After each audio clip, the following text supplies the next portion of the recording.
afternoon, everyone. Welcome to another IHRP event organized by HR Tech.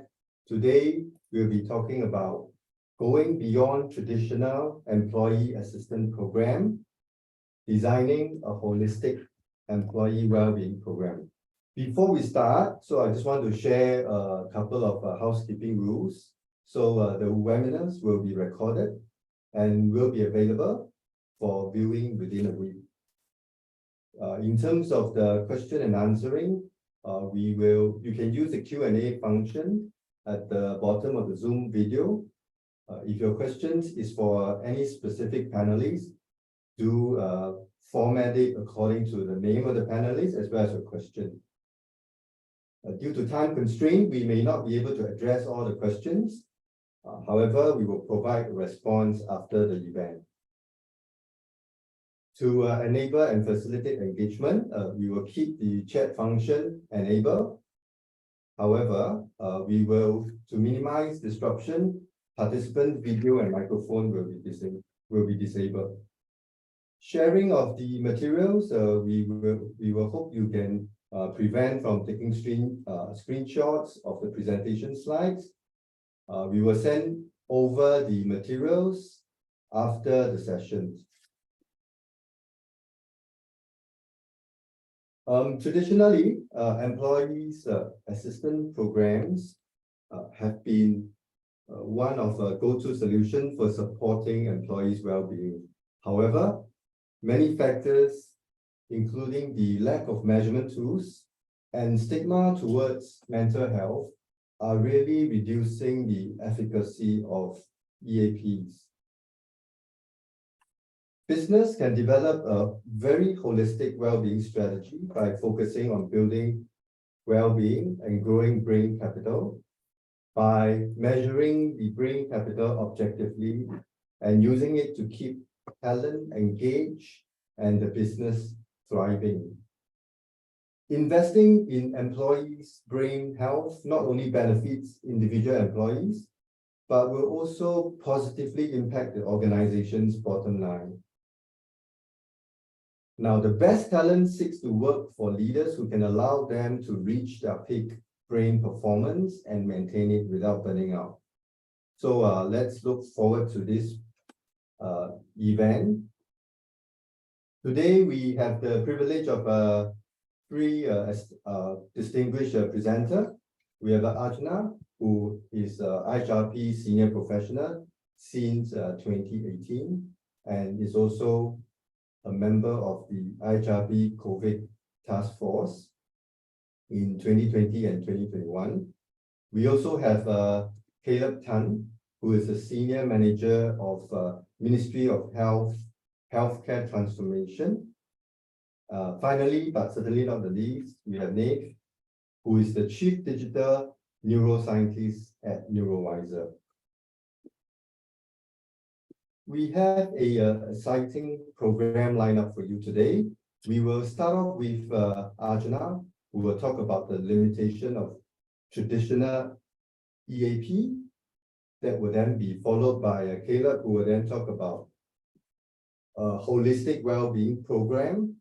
And then finally, we will hand over to Nate to talk about the workshop on tapping brain capital. That will then be followed by our Q&A session. So without much further ado, I will hand over the mic to Archana. Archana, please. Oh, thanks, Andy. Okay. Thank you, everyone. Thank you, Andy, for the warm welcome. And thanks to all the participants for making time this afternoon. So in this first section, I'll talk about the limitations of a traditional EAP program. And before we dive into the EAP program and its limitations, it'll be good to understand the context a little bit, because some of these things are what drive us towards, focusing on our employees, well-being and, thereby offering an EAP program. So some of these global issues are not new to us. So starting off with a very high level, climate change related issues. I mean, just look at the window outside. It's such a hot day today. Temperatures have been rising steadily over the last few years and sea levels have been rising. And then it's tough not to talk about the pandemic, although it's been 3 years since it started. not just the health and illness related issues that we had with COVID. And as we know, COVID was not the first pandemic, and it's not going to be the last pandemic.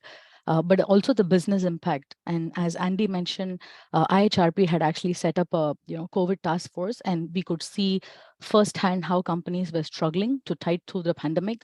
And just a quick statistics, you can see more than 73,000 companies actually shut during COVID.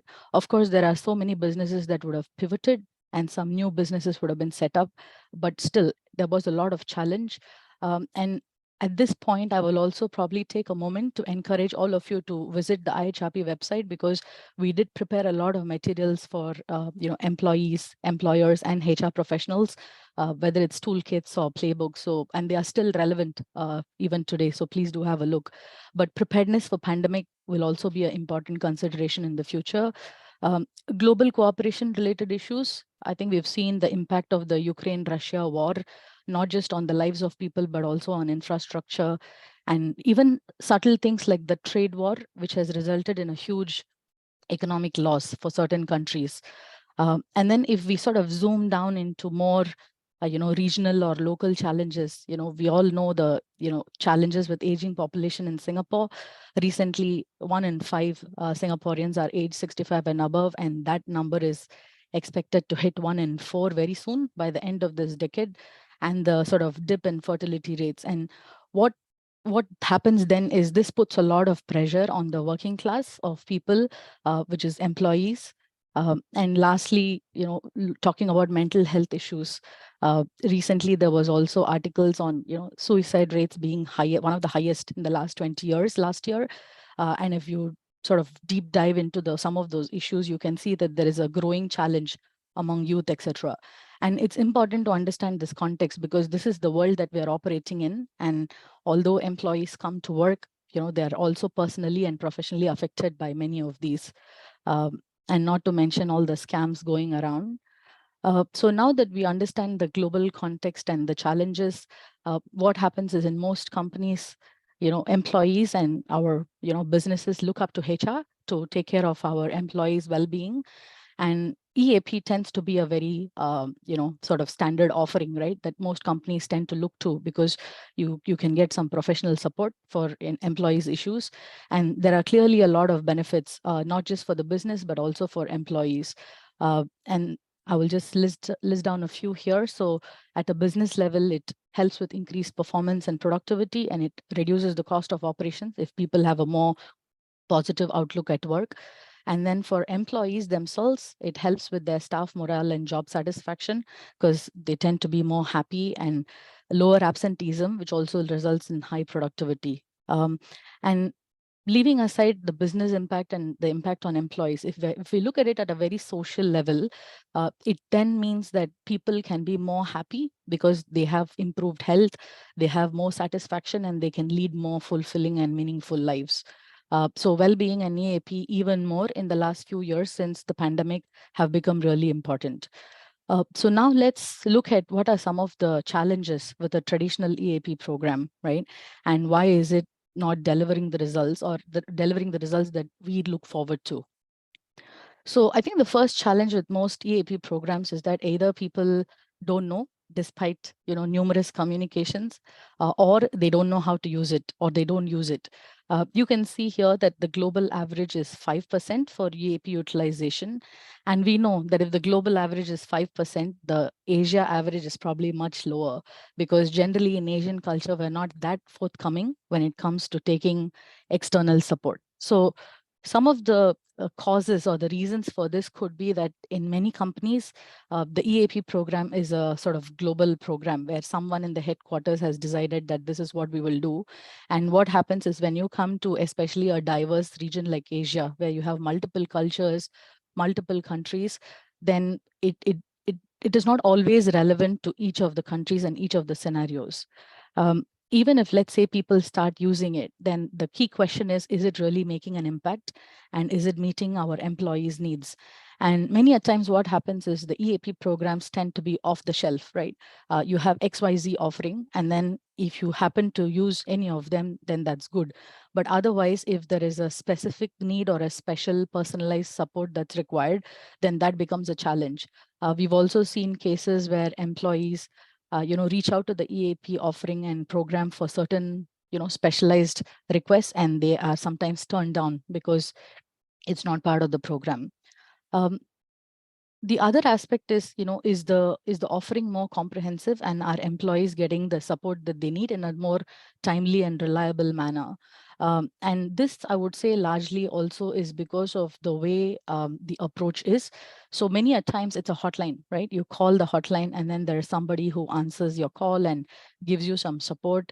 And in some cases, if let's say more face-to-face support is required, then there are therapy sessions organized, etc. Whereas, is it something that employees can easily access? For example, is there a digital platform? Do I have a mobile app? Do I have self-help options? Those would be things that we can, think of, which could be part of the challenges that we have today. And last and the most important thing is getting the value back from a ROI perspective. Are we offering EAP programs more as a tick in the box, or is it really that we're getting the value for the amount being invested?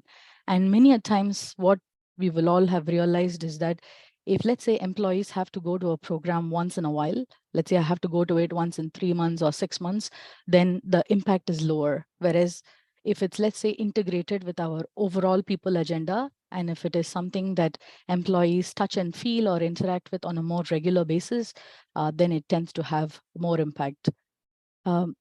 So just one last slide in terms of the pivot from traditional EAP program, where we saw some of the challenges that it poses, to what a more modern EAP program looks like. And I'm sure you can see there are a lot of articles online and research papers on how companies are pivoting more from a traditional program to a more modern EAP program.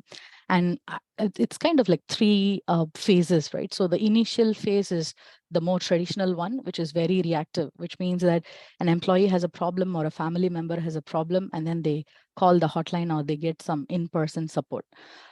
What more and more companies are now trying to do is get to more proactive stage, wherein you start supporting employees even before the problem comes, which means that they are then prepared to take on some of those challenges, and also making it more holistic, because it's not just about work or stress.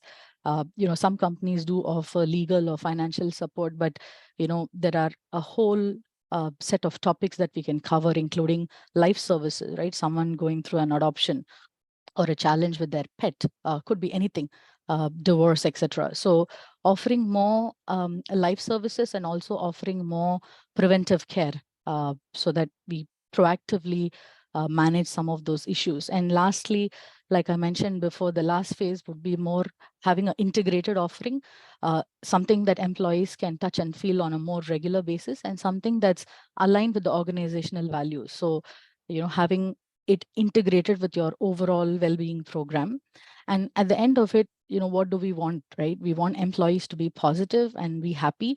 And for them, the whole offering has to align with their personal values, because end of the day, only if there's a match between their individual needs and the organizational needs, can we have, a good culture of well-being and success. So just some food for thought, and also some of the challenges that we discussed with a traditional EAP program. Maybe at this stage, I will now pass it on to Caleb and request him to talk about what a holistic and modern EAP program looks like. Over to you, Caleb. Thank you so much, Archana. Good afternoon, everyone. Thank you so much, everyone, for joining, and it's an honor to be back here again to talk about holistic well-being. My name is Caleb. At work, I look at partnerships for Mindline.sg, which is a mental health platform driven by the government. And at home, I am a father to two daughters. So that's why when it comes to talking about holistic well-being, I often ask them, what is health, what does well-being mean to you? So before I start talking about holistic well-being, I want all of us, I think most of us here, we are wearing multiple hats. We have a work self and we have a home self, right? So for now, just put your work self apart and think about your home self. What does it mean to have holistic well-being? So if you could just type in the chat and give me a couple of words on what you think holistic well-being means to you, that would be really helpful. So as I sort of prepared for this presentation, I also went around to a few of my colleagues and asked them, hey, what is holistic well-being? What does holistic well-being mean to you? And guess what? I think I got a different answer from every single person. Everyone has different meanings of what holistic well-being means.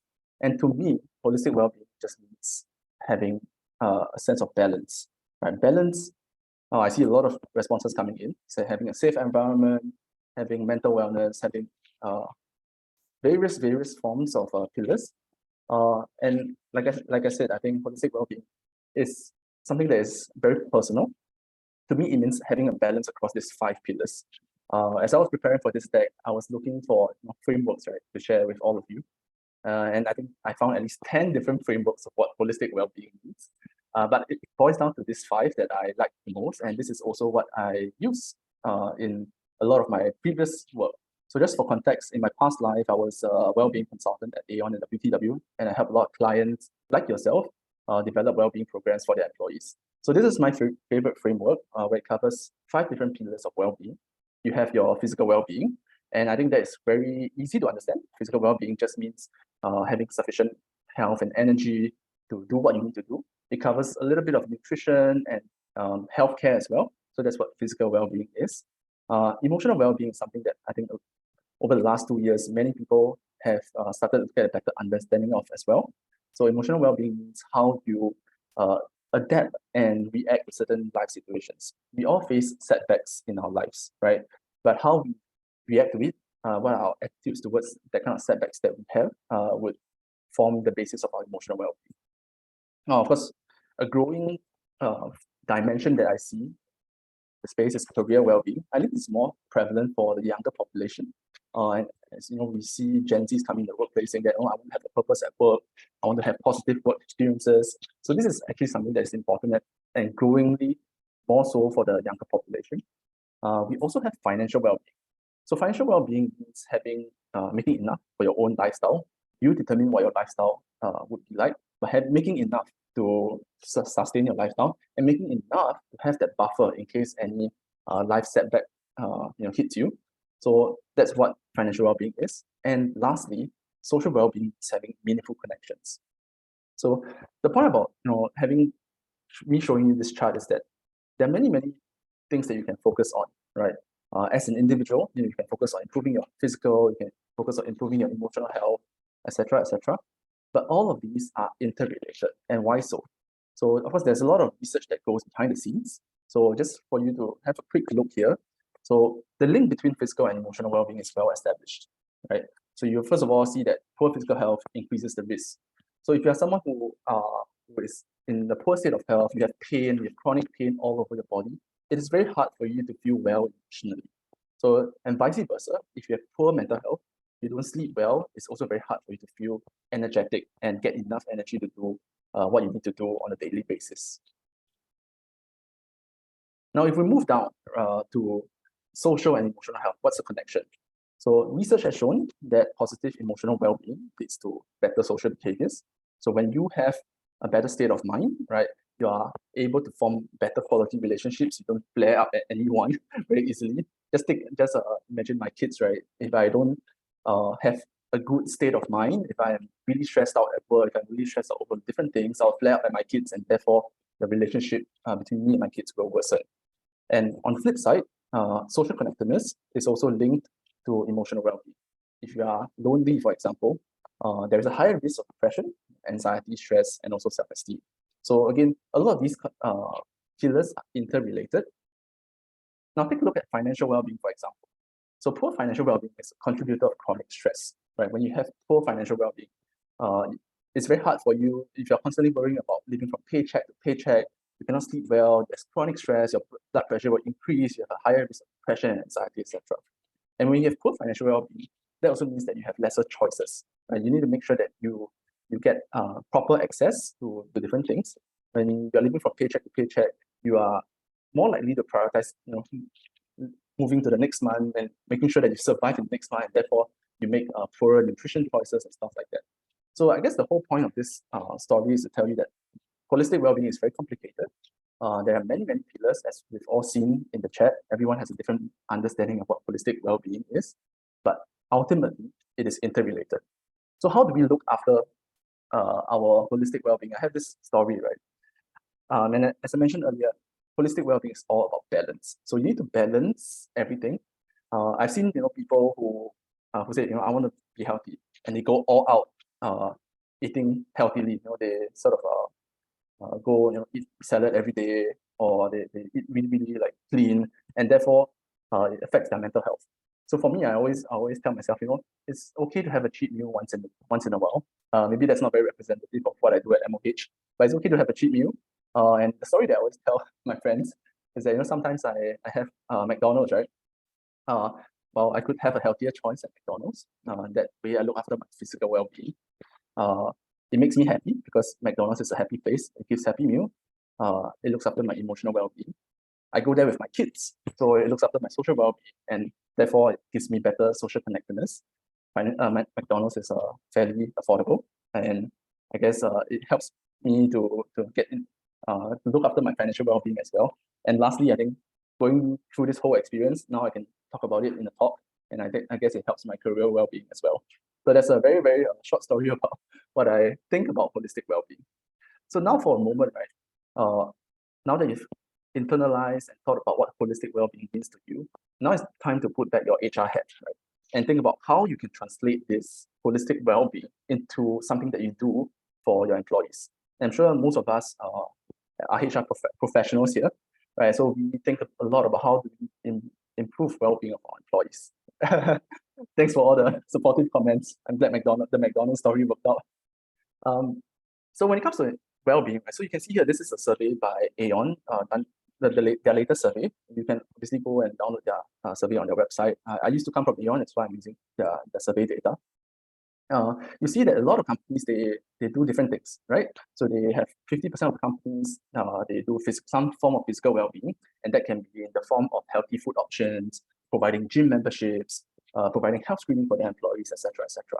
51% of them provide emotional support, so it can be in the form of EAP, like what Archana mentioned earlier. It can be in the form of training, etc. 47% of them do team building. Do social well-being, and social well-being can be in the form of team building, networking nights, coffee chats with your senior leaders, etc. Financial well-being could be providing flexible employee benefits, providing retirement plans, etc. And lastly, career well-being could be in the form of mentorships and I guess growth opportunities. What you see here, I think I've been in the space for about 10 years right now, and I think over the last few years, emotional well-being has grown by a lot, right? In the past, a lot of companies start off their employee well-being strategy by focusing on physical well-being. So they will run all your food options, your gym memberships, your health screening, but that's perfectly fine. But as companies grow, I think it's time to start thinking about what other elements of well-being you want to incorporate into your company's strategy. So this survey that you see here is it's a global survey. 1,100 companies globally have done the survey, and you see the numbers look pretty good. About half of the companies do some form of thing. But do you know that only 19% of organizations incorporate all 5 elements of this? So that's actually a very shockingly low number. So close to 20% incorporate all 5 elements, but if you look at any specific dimension, we have obviously a higher number. So what are companies exactly doing? I mean, this is a very quick snapshot of some examples that you can see. So on the left, you see things like physical well-being and emotional well-being. These are things that you can consider. How I would like to think about crafting a program is in 3 things, right? 3 things are important. I call it the PEP framework. So think of it as programs, environment, and policies. So when you think about programs, so if you look at physical well-being or emotional well-being, employee assistance program, it is a program. A lot of companies, they start running programs. Programs is easy to run, you get a vendor in, just run the program. What's harder to change would be environment and policies, but these are equally important, right? Programs are very transient in nature. You run a program, I'm sure over 90% of us have run like a talk or something, but talks are transient, right? So most of us will forget many things after a talk. And programs don't have that kind of lasting impact.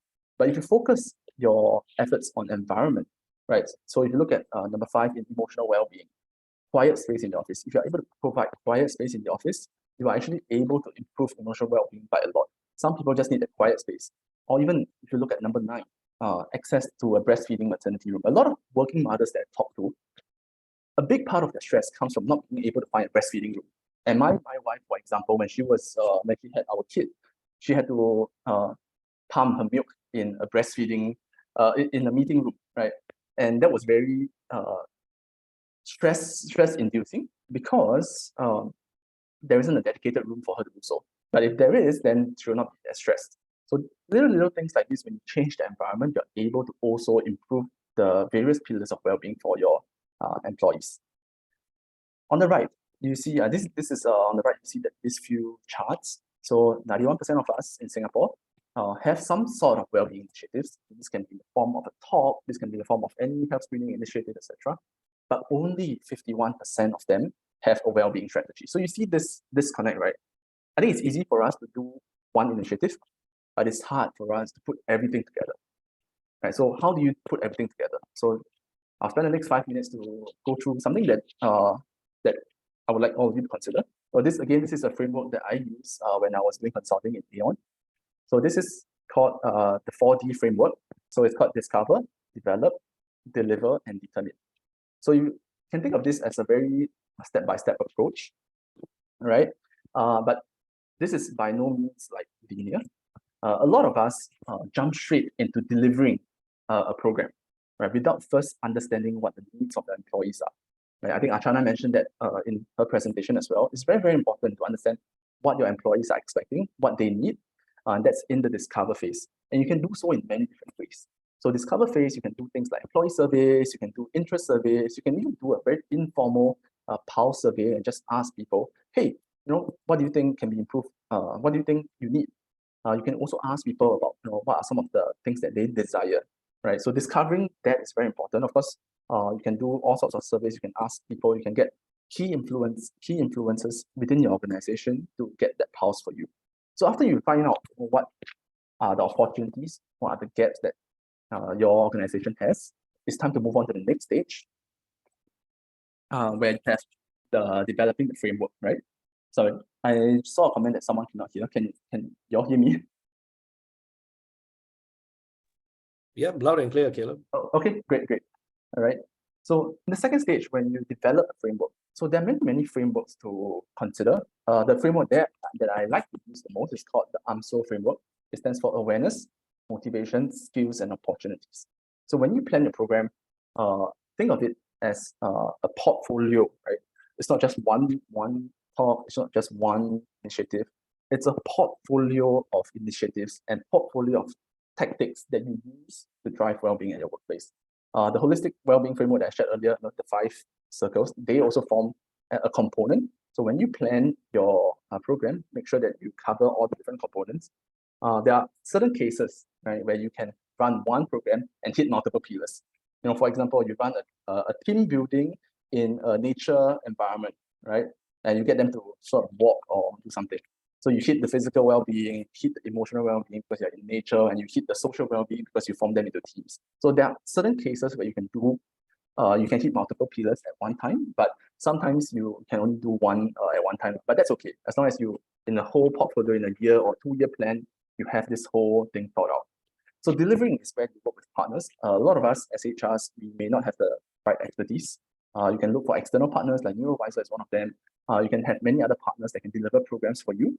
You can also look for internal resources, right? So some of your employee resource groups could be helpful. Maybe someone is a yoga teacher, maybe someone is trained in mindfulness or something like that. Find innovative ways to deliver your programs. And then lastly, determine. So it's always very important to determine the effectiveness of your program, whether people are liking it. There are all sorts of metrics that you can use online, you can find online. Even though determine is at the last stage, right?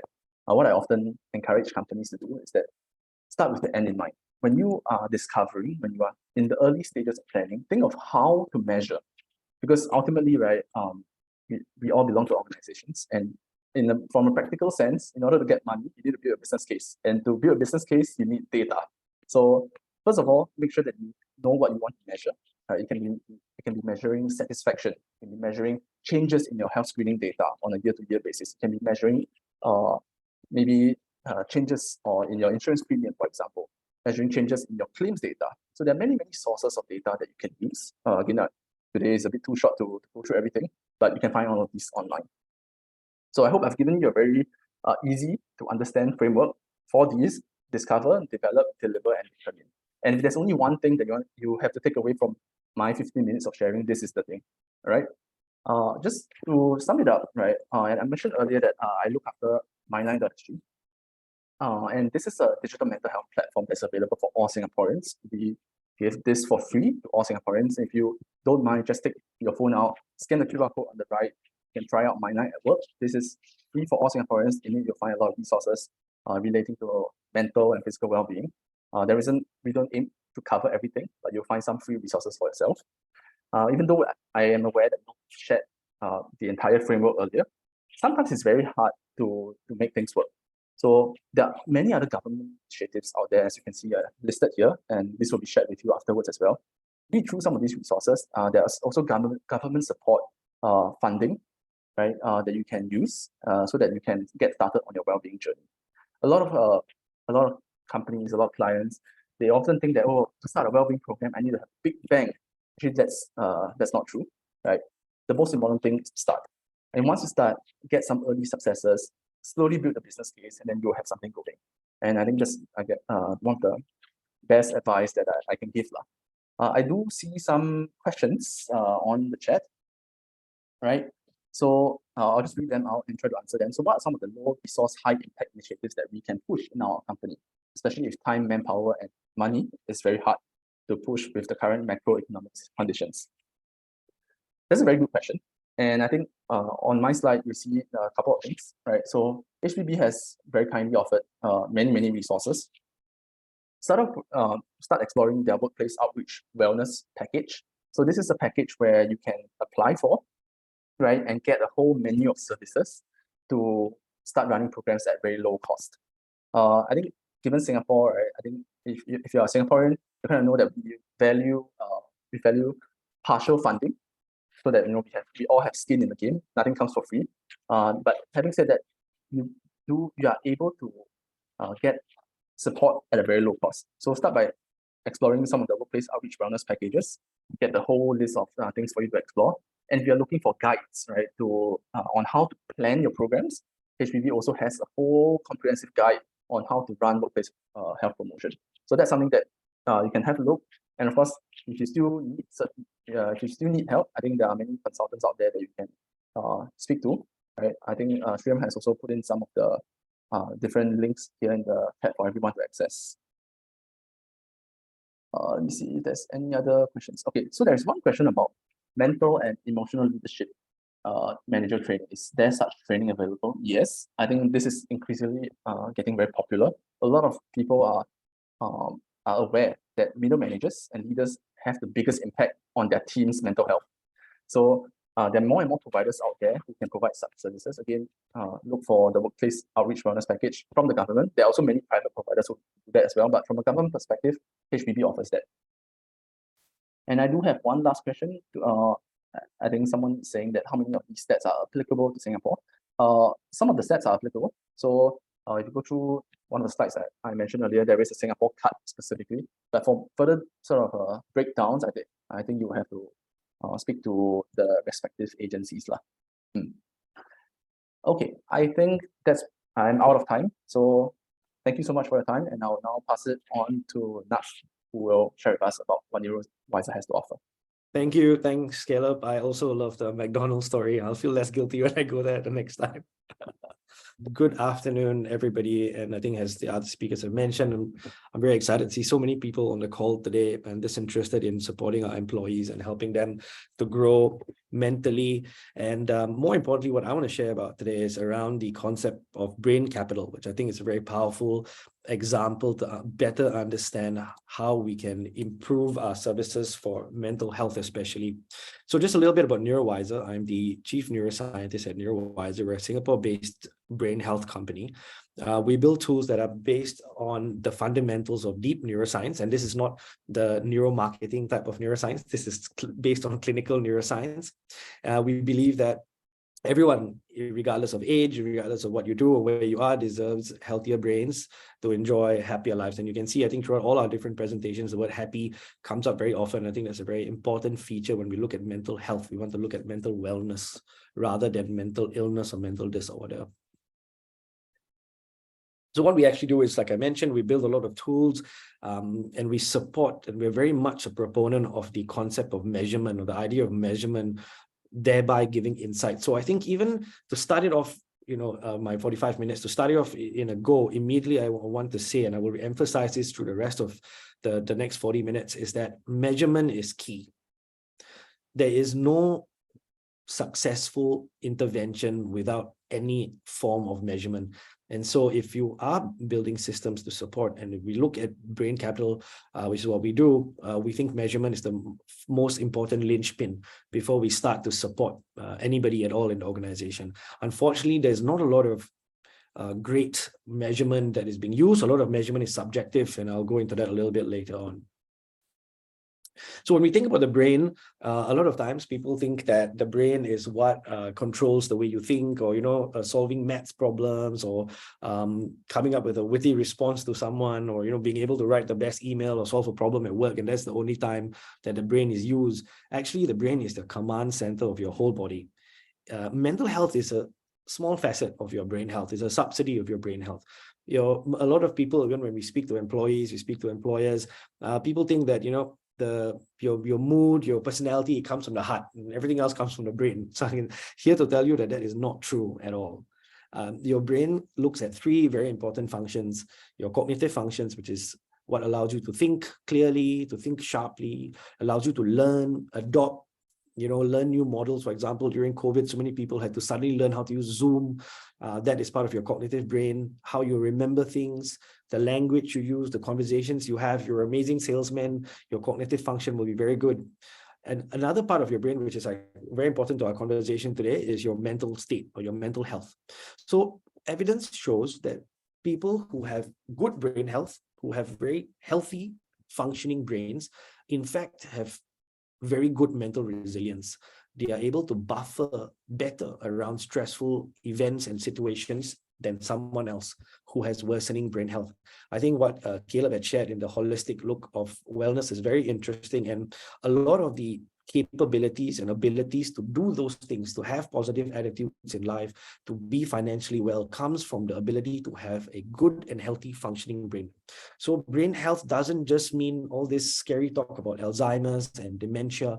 It actually allows us to have better stability in our mental state, in our mental presence, especially when we meet events that we have not met before, which is what COVID had shown to the rest of the world. When we met a situation which we hadn't seen before, people having ill brain function health suffered a lot more mental turbulence. They were not able to control the emotions. They were feeling down. They felt more episodes of sadness and mental illness. So maybe I can, let's invigorate everyone a little bit. I love the fact that we were all quite chatty earlier. So let me ask, what comes to mind when you hear the term brain capital? It's a fairly new concept, especially in the corporate world. But what does everyone think when they hear the word brain capital? You can just type it out on the group chat. I'm just very curious to know what people think. Alam says EQ and IQ. Not bad. That's a very interesting thought about brain capital. Anybody else? What's AQ, Lynn? Knowledge we have from Ramesh. Lynn, maybe you can expand AQ a little bit. Skills, knowledge, experience, attributes possessed by individuals. Okay, let me put another idea. When we speak to a lot of employers, especially head of HRs, and we ask you, if you think about this internally, and I ask, what is the most important asset you think your organization has? It should be your people. The people are the most important asset, and their most important assets are their brains. So every response here is actually correct. Brain health and skills, that's the closest to that's very good, Julie. Resilience, ability, capability, your employees, fantastic. So brain health is value, immense value. Better brain capital. Brain capital is the new oil. It's really how we observe and look at the success in our businesses, the ability for people to not just be happy, but remain happy. Sustainability is very important when it comes to the health of your brain and the health of your mental state. So all the answers here are perfectly spot on. the learning ability, interpretation. So learning ability goes into cognition. Resilience looks a little bit into your emotional state. Agility is a combination of your physical state, your mental state, and your cognitive state. So overall, it's the entire functioning capability of your brain. And why it's called brain capital is because if your most important asset are your employees, their most important assets are their brains, the state of their brains. How able are they to fight off stressful events, be innovative, think creatively, problem solve, work cooperatively, go through the ups and downs as life will give everyone, and be able to come out of it feeling happier, feeling like they have more control over how they think and how they feel. So all that put together is brain capital, essentially. And if we were to look at it in a sort of a more of a serious breakdown, then brain capital goes on the left into brain skills. That's what I had mentioned before. And these, when we look at these are probably the most important skills in the next 10 to 15 years for employees to have, for successful businesses. Creativity, hugely important. I can promise you, creativity is linked very strongly with mental health. When employees are suffering from mental state issues, there is a very low chance there is innovation and creativity within the business situation. Entrepreneurship, design thinking, and self-control, all these adds into how we work as teams, we work across groups, we work in departments, we help other people rise as well. And all these are very powerful features of the skills of your brain. And then obviously the health of your brain is very important. What is your behavioral strength? It's also the absence of disorders. How healthy are you keeping yourself? What's your physical fitness regime? Are you at least working out a little bit? Are you moving, or are you very sedentary? So your physiological health in combination to your mental state, in combination to the skills or the health of your brain, adds together to form this idea of brain capital. So when we look at mental well-being systems and tools, we help employees and we help businesses to build those things as well. We look at the matrix of brain capital as a very important and powerful matrix, even as future predictors of things like attrition, overall happiness, and very important, creativity. We don't want to just remain happy. We want to be fulfilled and keep doing and creating things, especially in our lives. The situation has become much more serious post-COVID. I can tell this, I can share this with you even from a medical point of view, that COVID, the SARS-2 COVID virus, is shown to affect the brain. It has shown to be able to go past the blood-brain barrier. And what we read is it has caused a lot of social issues, stress-related issues, especially with hybrid working, remote working, and then suddenly back to office working. There's a lot of change, and people sometimes do not deal very well with change. So outside of even the mental state or the mental health, COVID also affects the health of your brain. And that's what I've shared. Even if your brain is not healthy, over time, your mental state will degrade. This is a very positive correlation, which means that there's a high chance that if your health of your brain is not doing well, then the state of your mental health is also going to decrease. And post-COVID, we must take even more efforts, which is why it's very inspiring to see so many people on the call today. The world post-COVID is a world where we need to think about preventative mental health as a very powerful option and move away from the story of reactive tools just when people need it only. We need to think about how to improve the workforce when everyone is smiling and happy, not when things go bad. So like I mentioned regarding proactive and reactive, I think this I talk about this topic a lot. I think proactive and reactive is a very powerful thing to talk about. Pre-COVID, we've been doing this work for 8 to 10 years now. And pre-COVID, I can tell you a lot of work, a lot of efforts, which are good. Efforts are always noble, but most of the efforts are reactive.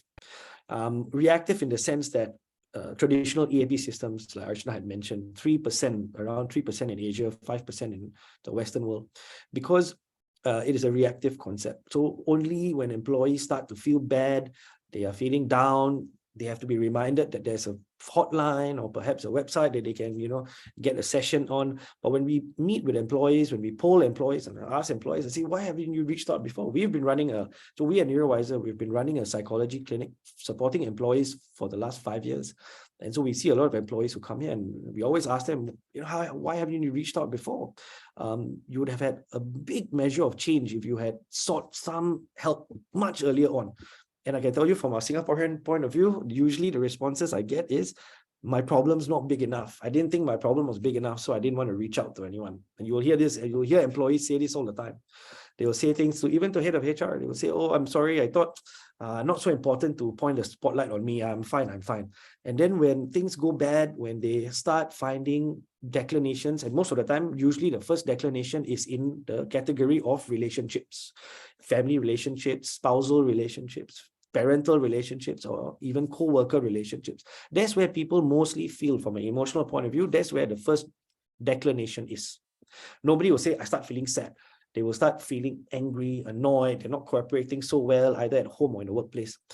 So people feel that they cannot reach out. They don't know how to work this hotline because they're not doing it proactively. It's not part of their culture. I think, like Archana mentioned, it's not integrated into their sense of culture or their sense of daily activity.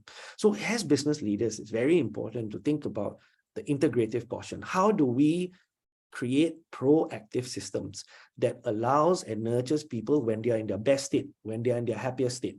This is the most powerful feature of the best and most productive well-being systems. If people start using and thinking about well-being in a proactive way, they are very much less likely, very, very less likely to develop reactive needs. People like this don't just develop mood disorders overnight. They don't have a nervous breakdown on Tuesday when they're feeling bad on a Monday. It doesn't happen because it's more of a proactive workplace. They have the tools which help them deal with their difficulties in a much more productive manner. And that's a very powerful skill set to impart with an employee. It helps them even in their daily lives. And it helps them in their lives outside of work. And that impact you will find in the workplace, in an organizational viewpoint. So we look at the leadership, the culture, the resources, and eventually, like I said, I always will mention brain health. It's probably the most important thing when we look at our mental state. And when I compare leadership and culture, and just to add on to what the other two amazing speakers had talked about, I think it's very important to look at it from all facets. So, and this is why I'm sharing is from evidence that we get even speaking with companies and helping to consult with them. A lot of amazing courses for leaders, allowing them to think in a more neuroscience manner and using emotional information knowledge to lead. But what's also powerful is, as we help leadership and managers better manage and better lead with a deeper understanding of mental state or even neuroscience, it's also important that employees understand when and how to use the resources available to them, because it takes two hands to clap. As the business, like I said, it's a very noble effort. You have such amazing systems in place. You spend money, or even with a little bit of money, you put great initiatives in place. But it's not effective if people don't use it. It's not effective if 1 year later you find out that people were struggling through difficulties and somehow, for whatever reason, not using those amazing tools that you have set in place. Therefore, you always need two hands to clap. Your role is to create these amazing systems, and what your employees need to do is learn and understand when and how to use these tools. In the usage of these tools and through the matrix that you find, you will be able to upgrade, make granular, personalize, better improve those systems. But it starts with two hands clapping. So leadership has courses and training, management, as well as general employees, to better understand what systems are out there.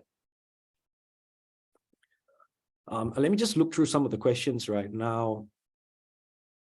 Just going to go through some. I think we have Kang Wei saying being open-minded alone may not be sufficient.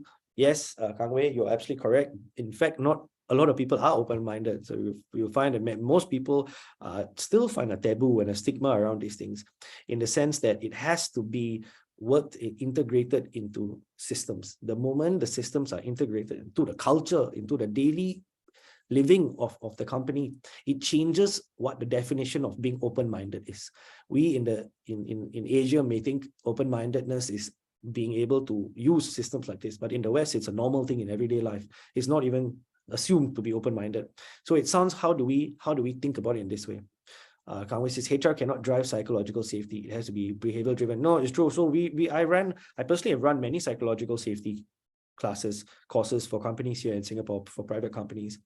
And you're right, it has to be driven from a behavioral point of view. So it has to be thought and explained first from a structural point of view, because you always need a roadmap, instruction manual, and then it takes some effort to change your mindset. So what you're talking about is mindset. Mindset is a very powerful feature, but I do see a lot of change in mindset post-COVID. Many people, which I would have never expected to think in a way of mental wellness and mental well-being, now are speaking to me in that manner. And I always thought that is a very exciting, one of the silver linings post COVID is that what I've learned.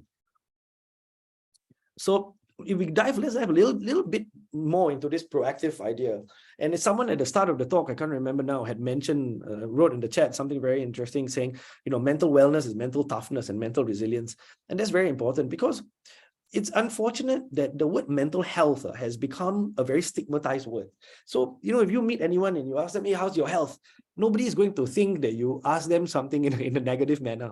But when you say mental health, somehow there's this negative connotation tied to it. So if someone says, how's your mental health? It's as if they're asking if you are depressed, if you have an anxiety disorder. It's not. Mental health is a very factual statement as to the state of your mental systems.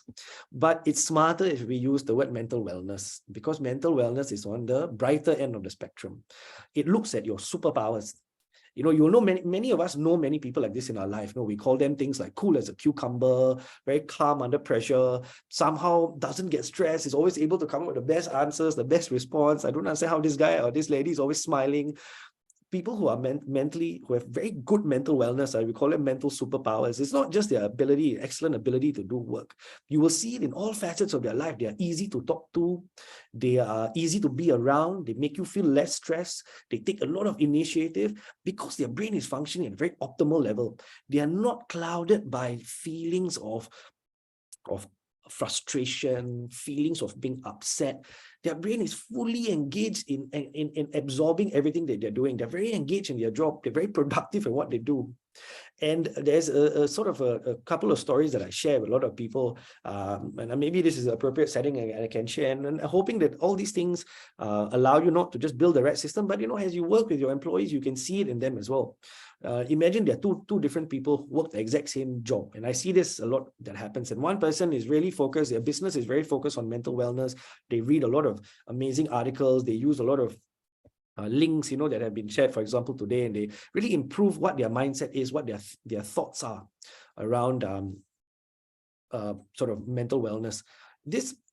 Then the other person is much more reactive into mental health. Both these people have the same maybe 9.5, 10-hour days, very stressful days, but the one person is able to go home and still have currency to be happy a bit. They can have a chat with the kids at the dining table, like Caleb can go to McDonald's and have a good time and laugh and enjoy himself, because he still has energy left over, even after a tumultuous, very tough day. But there are a lot of people that deplete themselves entirely. They have mental well-being systems at work. They have employee systems at work. They don't know how to use it. They're not using it. In fact, they only use it when they need to, which is usually at a late stage. So these are the people who are reactive. They go back and they are depleted. They do not have the energy to have a full conversation. They feel like they're not giving enough time to their children because they are so tired themselves. They just need to sleep, recharge, and come back tomorrow for another difficult day. This is some of the real world problems in reactive and proactive. You will see, and you can see this in people. There's a question on superpowers, and let me check the question on superpowers there. Can superpowers be built or influenced by peers? Both, Lynn. Superpowers in mental wellness, I think like someone had mentioned, like Kang Wei, I think had mentioned, it's a behavioral mindset change. So as business, if we have the resources available for people to build these superpowers, it can be informational resources, it can be integrated into culture, like what some of the other speakers have shared. But to catalyze it, to make it faster, quicker, and like I always talk about, sustainability. It's no point to have these systems if they don't sustain. Influenced by peers, by management, by supervisors, because in businesses, most employees model themselves around their supervisors, around their peers. So when systems like this are talked about, in fact, better if they are used by management, by senior leadership, that catalyzing effect on the general employee is very, very pronounced and very powerful. So these superpowers are built by adding the resources. Secondly, by being used and influenced by peers. It's a double effort. One it's faster if it's influenced. Like I said, it becomes catalyzed. So let me go just to the last stage. Outside of proactive and reactive, there's also preventative, and you can see the difference in ROIs to businesses just by moving into very early, very, very preventative structures, creating cultures of openness, running destigmatizing campaign, helping with trainings, and using digital scalable tools for engagement, which are very easy in dispensing. We don't want clunky, heavy systems to make appointments and things like that that deplete or reduce the ability for someone or the motivation for someone to try and use. You can improve preventative systems slowly by creating direct supports, granular type measures. But we find the most important way for any journey to start is by creating tools of measurement. If there are no tools of measurement, it is almost safe to say that systems like this will be used only by a handful of people, hence 3 to 5% utility rate around. Maybe we have another chat discussion in the chat box if everyone happy to write. I'll answer all the questions toward the end. But what are the other harmful effects? We shared a lot of issues why we think reactive systems are not very good. Curious to know, just from the experience of everyone collectively on the call today, what else do you think are harmful effects of having very reactive systems of well-being? Again, you can just write it out on the chat if anyone has some thoughts around it. We've already shared what are some of the dangers of why reactive systems are not very good. Yeah, perfect answers. Now, can't wait. Thank you for being so interactive in this chat. Archana, I totally agree. It's too late. And we regret not doing something sooner. We hear this all the time. It creates a toxic environment. So that talks outside of the person. It goes into culture. We don't want to be in a reactive culture.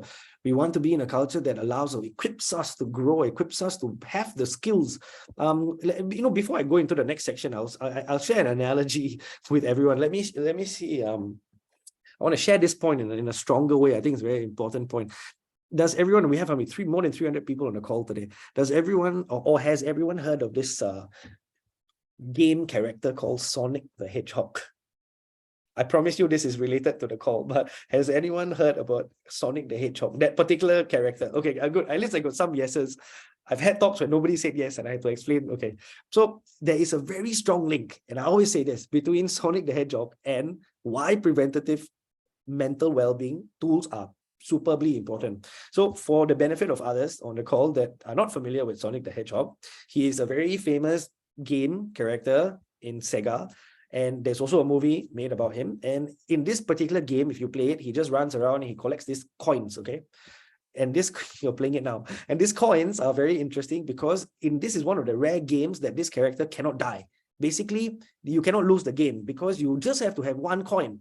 If you have one coin and you hit any obstacle, if the coin falls out, you just have to pick the coin back and you can keep playing. So people play this game, the smart players, the very advanced players, they will get hundreds and hundreds and hundreds of these coins so that they can hit as many obstacles and still continue the game. So the correlation and the analogy is like how it's rings. I'm sorry, you're right. It's rings. It's not coins, but it's the same. It's gold, it's round. And the analogy and the correlation to our lives is most of us, everyone is born with resilience. Okay. This is a fact. Every single person is born with resilience. Each one of us have different ways. Each employee, everyone you know, has different ways of handling the difficulty that comes in our lives across all of our holistic measures. When that happens, parts of us get chipped away. Maybe we missed a deadline. Parts of us get chipped away. Maybe we had a boss tell us something that we didn't like to hear. Something gets chipped away. I work in a particular group. My colleagues aren't cooperating. Another part of me gets chipped away. So every day we get chipped away, we get chipped away, we get chipped away. And we have this big concrete buffer around us and it keeps getting chipped away from us. And one fine day, there's hardly anything left to chip. That's the reactive person. And most people are doing this. 90% of people are doing this. They go around letting themselves be chipped away and then they left with 1 square inch. If that is chipped away, means panic, nervous breakdown, don't know what to do. Everything seems bleak. The smallest difficulty will cause me distress. So now they start to read, start to learn, start to grow that chips back. But like that game, more powerful is if you keep on continuously keeping this buffer on you, then life can come with any difficulty. And there are people like this, and I'm sure everyone knows people like this, that somehow are able to just meet the most stressful of instances because they have so much of buffer that they have made, all these concrete blocks. They are the players that are collecting the most number of rings so they can hit the most number of obstacles. That is why preventative well-being is the most important. Imagine you have even 50% of your employees are spending time every week, even building their resilience, reading why mental wellness is important, mental strength is important. Next time an event happens or anything that's even mildly stressful, a client is rude, a customer in a front-facing role speaks very rudely, this person will say, that's fine. I can separate this from why I should feel bad. It doesn't affect my ego. This person has so much that he can let chip away because he's working every day to build it. So it's a very powerful notion. When we think about preventative health, that's what we want to do. We want our tools, our platforms to allow our employees to keep, or give them resources to keep building that resilience, that buffer that they will use throughout life.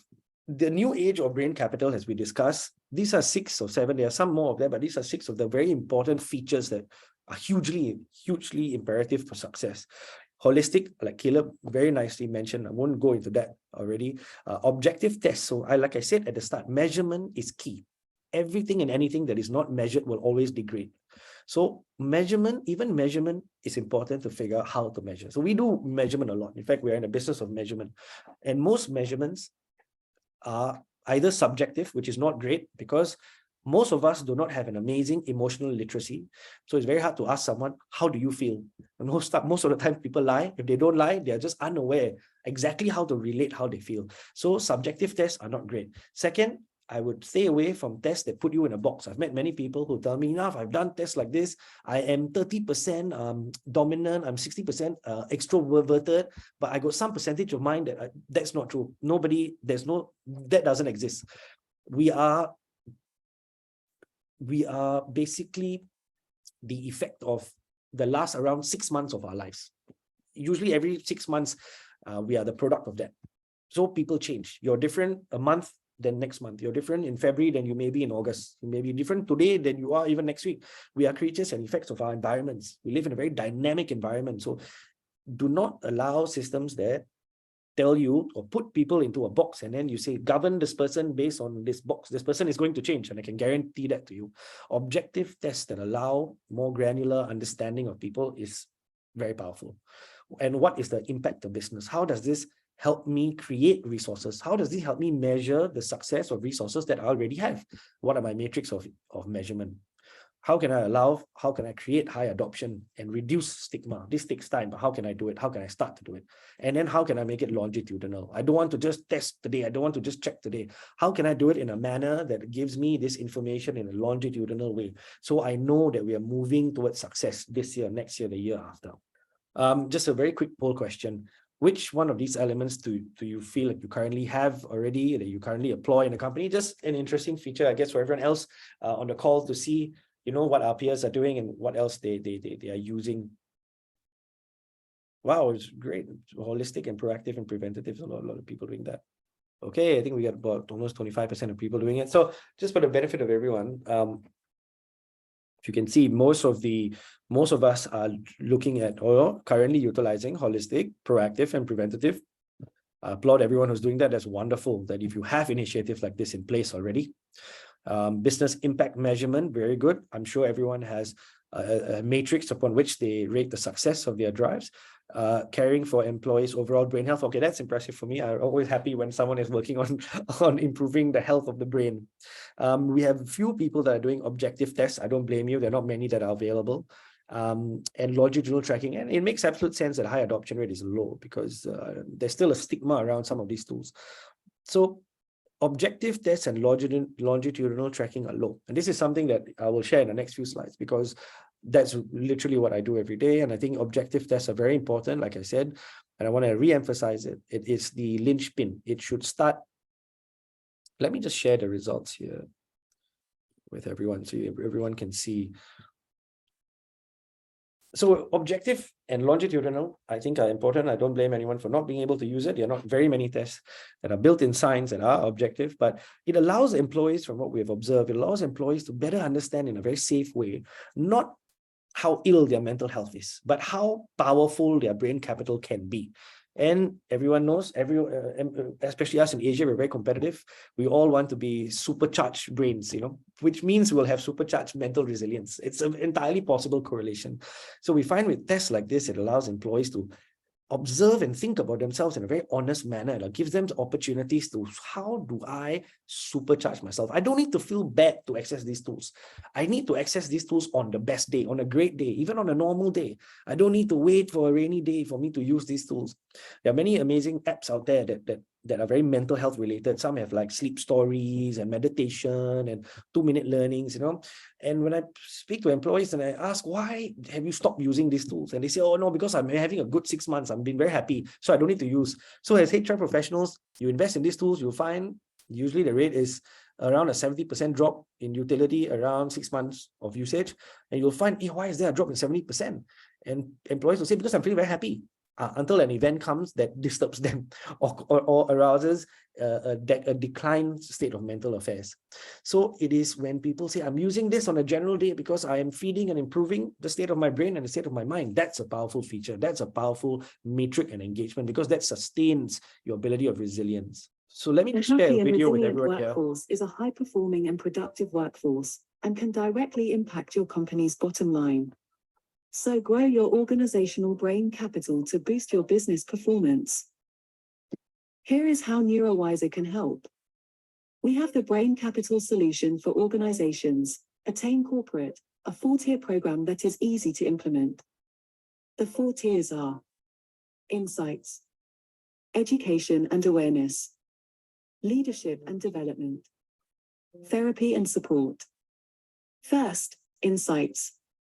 Neurowyzr's Attain assessment employs gamification of deep neuroscience tests to deliver objective, holistic, and proactive insights to employees and organizations.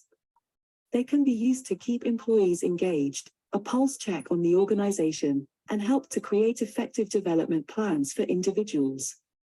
The assessment consists of short digital puzzles that can be done in 15 to 20 minutes to test one's cognition, mental state, EQ, and self-governance.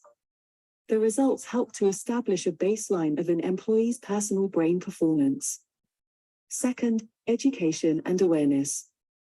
Employees can undertake self-care learning journeys on the app where they can improve personal and professional skills. This will help them become happier and more productive workers. Example of learning journeys include attention and focus, stress management, and many more. Neurowyzr also organizes a customized calendar of talks and activities to raise awareness about peak brain performance, decrease the stigma around personal problems, and build a supportive culture where employees can seek help. Example activities include self-care workshops, brain health seminars, sports-based events, brain game virtual challenges, and more. Third, leadership and development. Neurowyzr provides skills training to enable employees and leaders to apply neuroscience principles in their work. We offer courses for different roles and levels. Our popular courses include the Neuroscience of Leadership course, the Mental Health Ambassador course, and the Paracounseling course. We offer customized courses as well. Fourth, therapy and support. We offer employees access to professional help across multiple fields, such as coaches, counselors, clinical psychologists, specialists, and various consultants. Neurowyzr's Attain Corporate covers the physical, cognitive, and mental health of employees. It helps individuals to improve brain performance, raise levels of happiness, form healthier relationships, and manage adversity better. For employers, Attain Corporate helps to decrease absenteeism and presenteeism, improve retention rate, increase productivity, and give objective ROI analysis. Is your organization ready to boost its business performance by growing your organizational brain capital? All right, thanks for watching, everyone. Let me go back to the next slide here. Happy and Sorry. Okay, there we go. I think what's important to share a little bit about the platform is the most important section, which I said was the linchpin, is the trigger point, and it is the assessment. We call it an Attain assessment. It looks at brain capital, and like I said, it gives a lot of insights to employees, a lot of granular insights. It has 4 main or distinct sections, which look at things like your cognitive state of mind, your interpersonal skills, your emotional capabilities, how good are you at maintaining and controlling stress. And like I said, this is not to put you in the box, it's not to label you. So the Attain test, again, like I said, the measurement is key. It gives a granular observation to employees. It helps them to think about what they should be doing over the next 4 months to 6 months, like I mentioned again, 4 months to 6 months, the things that happen in the reverse is true. The things that you do, the efforts that you make in your life, 4 months to 6 months, will have a pronounced effect on who you are, how your mental state is, how resilient you are, how agitated you are, how easily frustrated you may be. So we are seasonally usually an effect of that 6 months. So tests and measurements like this kickstart the journey, kickstart the capability for employees to seek and find out where they should help. Naturally, within the platform, there are some interventive tools like therapy. We do a lot of types of training, a lot of customized training, supporting across all levels of organizations. Like I said, you must have two hands that clap for these things to work, and several very exciting virtual challenges. And that just is to integrate into the culture and reduce the stigma and allow for these things to be mental wellness, brain capital ready, rather than mental illness reactive systems and tools. If you look at the app and assessment, the corporate app, again, it's easy for employees to download. It has all the features. And like I said, it's run entirely by the capability of what the test measures and informs the employees of. I think in the next screen, you can see the assessment. And what's, I think, very powerful, even, when I was creating, when we were speaking to HR teams about this, and we've worked with several here in Singapore, is the concept that while each employee receives a very good information about their current state of brain capital, which includes their mental state, cognitive state. Also, it allows us to give businesses an anonymized brain, because like I said, I think the most important asset to your business is the people, and their most important asset is their brain. So imagine if your business is one brain, or even if you have businesses across 6-7 regions in Southeast Asia. Each region is a brain, and then the whole business is one brain. What does that one brain look like? If that business was a person, is that person a happy person? Is that person an easily upset person? Or is that person a very resilient person? We break it down. We look at all the data and we analyze it. We use some of our neuroscience tools and we analyze it, and we break it down and we say, look, I think what's important to focus on, at least over the next 4 to 6 months, is interpersonal skills of conflict avoidance, understanding how to build relationships through Zoom settings and 3D settings, 2D settings on a video. This is what the business, if it were a person, struggling with. We also break it down into different departments and we say, well, this region looks like this is what they're struggling with. And this region is doing well here, but let's hedge our resources. And these are the kind of tools that we'll use to support that particular environment. And I think we're almost towards the end, but I think what's important, I'd just like to share, we've not had that question, but I'm going to share with you what I had an amazing question from a couple of HR companies here in Singapore, some massive organizations. And a very good question. They said, look, Nav, we are putting a lot of effort, a lot of time, and really a lot of money in supporting our employees. And we have all these amazing plans. And I think this is a key way to end our course today by saying that I know that everyone, and I've seen from the poll, we all have this amazing holistic benefits that help our employees, that give them the resources and the tools. So this particular lady told me, she said, well, Nav, in fact, I personally love mindfulness. I think it's a very powerful feature. And she's right. There's nothing wrong with mindfulness. It's a very powerful way to support someone. And so she says, every 2 weeks, we run a mindfulness class. Sometimes every 2 months, we have a yoga specifically for mindfulness. So when you do this report, our employees are looking at each report, after they've done our report, employees get their report. And he says, now then, what else can I do? Should I do more yoga more times a week? The answer is no. Everything that you're doing, all these activities that you have are wonderful. I think they're great. Every single one of them. I may not even know exactly what you're doing, but I guarantee the fact that you have them, it must be useful and effective. The problem is, let me use mindfulness as an example. I don't know how many people here are doing mindfulness classes. And this is a human fallacy. And this is a fair difficulty for human beings. And this is why I think measurement is important. Because even if you have this, like I said, as an example, you're running mindfulness training, mindfulness classes in your business or webinars and seminars, the people attending, your employees who are attending, or anyone who's attending your mindfulness classes, are people that are already mindful. The people that are not mindful are not attending. It's like the people who are going to the gym. If you go to the gym after work, you'll find all the fit people are there. The people that need to improve their chronic health conditions are not going. The people that need to lose weight are not going. The people that need to be happy are not going. This is the problem. Why do we have such low effectiveness on our EAP? Is because people are not doing the things that they should be doing, because it's not part of our human instinct. So when we run reports like this, like I said, measurement is very important. It's not a very sexy feature in tools, but it's a very important feature because we tell the right person and we say, look, you need to go for mindfulness, at least 2 over the next 4 months. And your company has wonderfully, graciously, and amazingly offered you this beautiful resources, but you're not accessing them. And the people who are already doing mindfulness, in fact, should be going for something else. And in that way, when people are given non-stigmatized, granular, quite personalized little bits of information and improving, then they start to learn. And they start to improve these other faculties. And then slowly you get a sea of improvement. And then that runs towards the holistic efforts like what Caleb was talking about. So I think it's a marriage of all these efforts and these tools, but I would say it starts at measurement that allows people to go for the right efforts and the right functions that support them. When we look at, I think it's very essential to not just look from an employee point of view, but if we look at from a business point of view, before we want to put systems like this in place, how does this correlate to the business and especially in the sustainability or improvement or productivity in our business? These are some of the sections of what we measure, and each one looks at what we call productivity potential. So productivity potential is the differential between presenteeism. So we know all about absenteeism. Archana had shared that with us, but there's another more scary feature that's happening. You hear different terms like silent quitting, and now there's angry quitting. But presenteeism has been there for the last 10 years. It's very well documented in the late 80s, just that it hasn't been adopted by many mainstream organizational or organizational psychologists. But presenteeism is when people are at work, they come to work, but they're not mentally there. Either they are just mentally not feeling great, or cognitively they're not doing well, or physiologically like they are undergoing a health issue.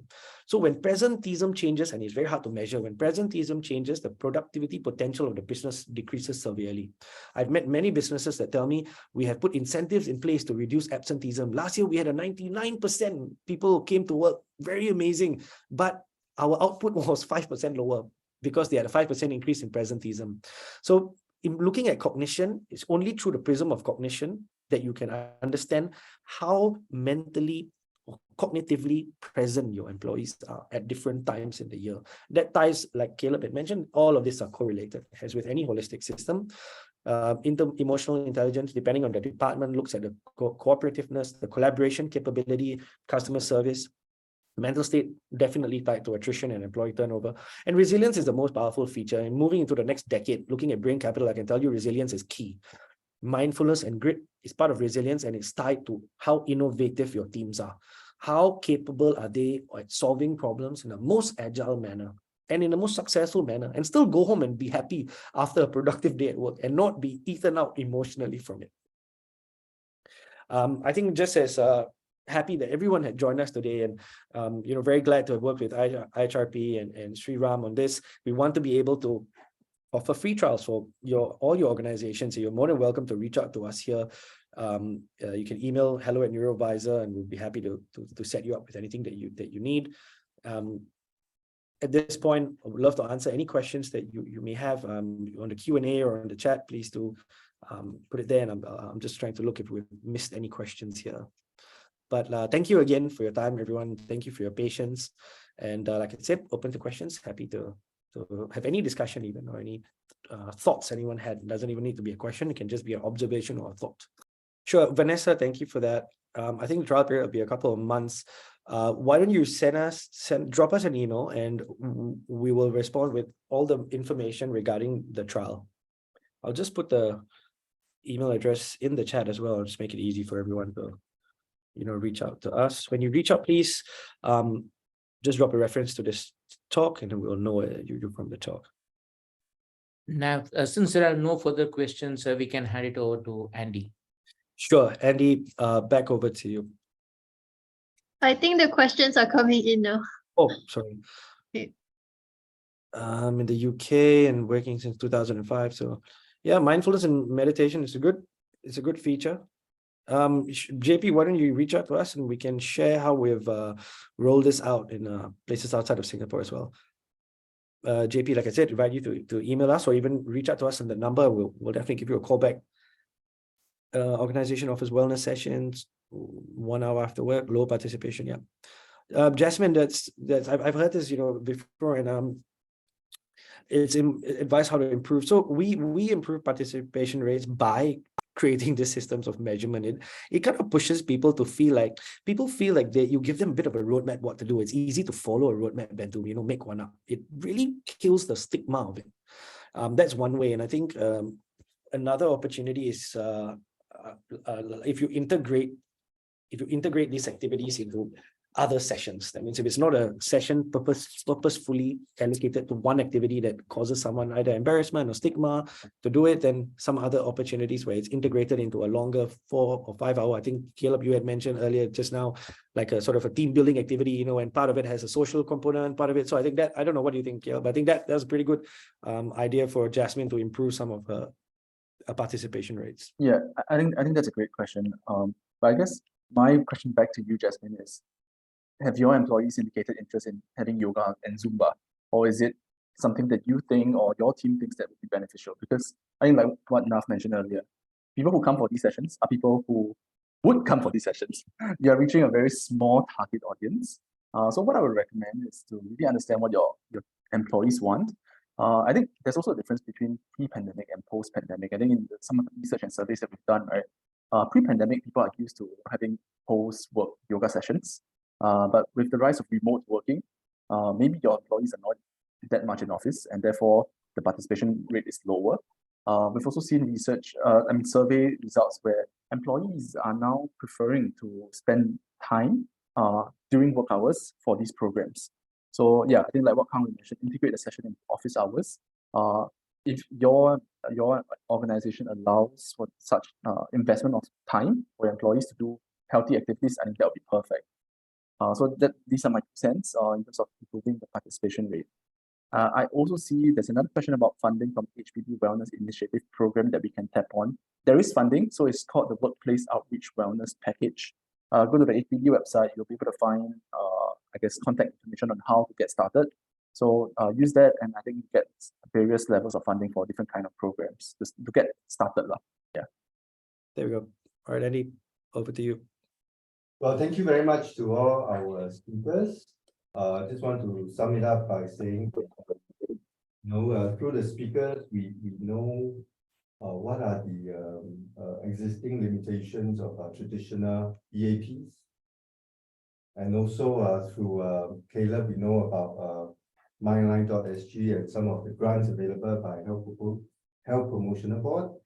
And with Neurowyzr, we know the importance of measurement and creating a holistic solution for your employees' well-being. So we would like to seek your feedback. So your feedback will help us to create and curate content for you. So do scan at the QR code. Tell us what you think about today's event and what are the things that you would like to hear from us so that we can create those activities for you. At the same time, if you would like to reach out to us at community@ihrp.sg to reach out to us. So with that, I want to thank everyone and to all our presenters for today, as well as to HR Tech for helping to organize the event together. Thank you, everyone, and have a good evening.